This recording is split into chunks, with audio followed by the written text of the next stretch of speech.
Molweni ndinamkela kwezaseTV ngesiXhosa.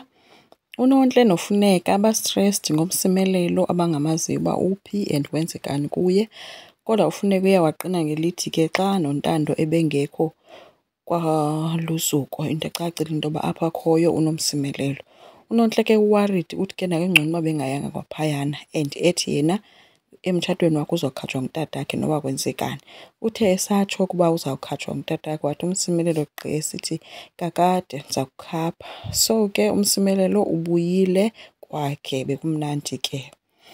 UMatilda noAnathi bayancokola kwanozuko bafake iinyawo kwi-swimming pool baphunga iti. Gqi unozuka unxibe u-swimming costume ke usisi uthi uzozingenela kwi-swimming pool yakho. Uthe xa efika wabuza uba bayiqhelele phi na i-swimming pool for uba bafake iinyawo zabo ezinobulongwe kwi-swimming pool yakwakhe. Watsho ethi inene kumnandi kwanozuko kanti yena ubize umntu azoklina i-swimming pool yakhe for yena to swim, not bona. UMatilda oko ejamile ke emane emjonga kanti yena uAnathi oko ejonge phantsi zintloni. Uvele wathi uyaxolisa uAnathi. UNozuko uthe akho semlanjeni ke phaa kukwanozuko, watsho ikhaba ezo zihlangu zabo wemka. UMatilda ushiye ke esithi hayi kodwa thina simenzanga nto kaloku uNozuko and yena akangoAnathi uzamtrapa nyhani yena. Utsho ephakama wabe sithi uAnathi ayiyeke le nto suyilandelela, yiyeke ilale. Wathi uMatilda no, ndizawumbetha mna lo ntombazana. Wabe sithi wena Anathi nguwe lo mvumelayo, sumyeka akuqabele entloko uNozuko, sukuvumela into abafazi bakuqabele entloko. Wathula uAnathi esithi yena into ayifunayo inye luxolo ngoba phaa kukwanozuko ke ekugqibeleni. Uphakame wamshiya apho ke uMatilda. Ubulelwa akonwabe uxelela uNobomi ngekheyisi kaluzuko edrotshiweyo. Kangayonwabele ke leyo uNobomi, bonakale nje apha ebusweni into yoba akayivuyeli ke leyo. Wabe sithi enye into ke emnandi evuyelwayo ezawuba mnandi ngumtshato koThulane ozayo. Wabetsho ecula ke sanalulonwabo. uLuzuko yena ubone uRhoyi bekwi-restaurant noZimkhitha. Nankoko uLuzuko eyohlokoloza uRhoyi. uRhoyi uthe yena akasazi uba makenze njani kodwa ke akazumyeka makaqhube. Umsimelelo undwendwele kuNtandwe, emveni kwakhe kwafika uNgamlana omthembise ngokumbhatala xa kuphela iveki yonke into ebemthembise yona nangokumnceda kwakhe bezobulela ke. Ubulelwa uncokola noLuzuko ngale nto yakhe noRhoyi. Utshilo ke uba umhlokolozi uRhoyi ngeke akuyeke, akazi uba abesenza ntoni. Baye bayiyeka ke leyo bathetha ngomtshato kaThulane noNontle. Uthe uLuzuko mawuyekwe lo mtshato because uThulane akakho happy, uyambona iwesi lo mfana, lo mntana lo ngumntana kaMsimelelo, akafuni kwanto enomsimelelo yena phaa. Ubulelwa uthe heyi suyingena ngoba uThulane wazipropozela ngokwakhe kuNontle. uNozuko ubalisela uNomaflawa ngoAnathi noMatilda ngento eyenzekileyo. Yho hayi ke noNomaflawa wayibasela ethi yho asana ndine-picture yokubona oonolali bezonwabise ngephuli yakwakho. Baziqelele phi iphuli? Hayi ke noNozuko wabesithi bayiqelele phi sisi, bayiqelele phi nje i-swimming pool. uNozuko ke uthe uNomaflawa kofuneka akline kwa-fingerprint eyibonile apha abambe khona nje uAnathi ahamba koklina emva kwakhe.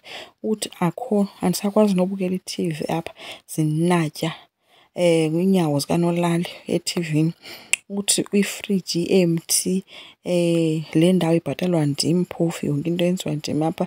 Uthi le friji i-empty ayinakutya. Kuyacaca into yoba lo mntu apho asuka khona ikati lele eziko. Khange bakwabazi ke uba kanti uAnathi ubamamela oko ethe nca ngekona.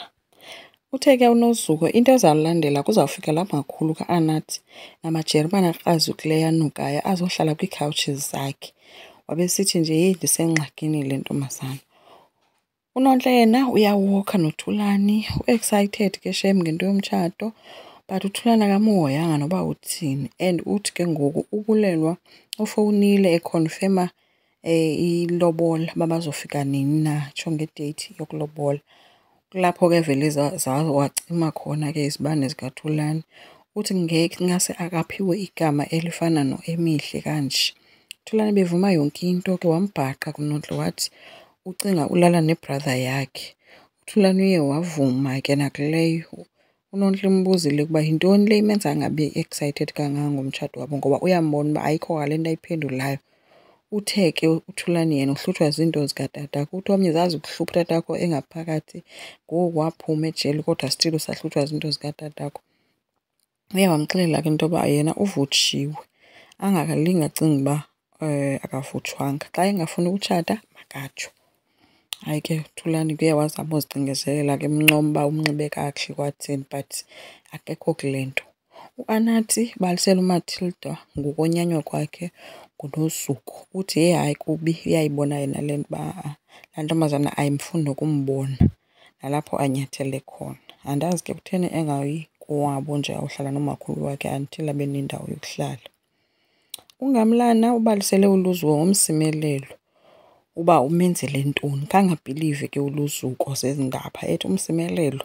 Wabesithi omnye ewe injalo. Uye wahamba ke uLuzuko waya kwaMsimelelo eyocela uxolo ephethe ibhotile yabo ke abazana ngayo into yoba bavana ngayo ke babizana manqina wam. Uthe indawo yakhe kwiskrephu yathi iyabonakala siyamkhumbula makabuye. So umsi urayithi noLuzuko and uzobuyela endaweni yakhe. Asazi ke ufuneka uzawuthini ngaloo nto ngoba wayethe akaphume phantsi kwesiketi sikaLuzuko. uThulane akanxile wama noStokisi. Uthi ingxaki kaStokisi yena une-judgment akakwazi nokunxila naye. Bavele bahlala phantsi ngakwigaraji ke eyinto nje uThulane efuna nditsho nokugabha. Yeyi unestress uThulane, uyagowa hayi kancinci yinto yakhe nomtshato wakhe bekumele uba iyamonwabisa ke phofu. Enkosi ngicela siqhubeke, subscribe, silike, singakhomenta futhi bye.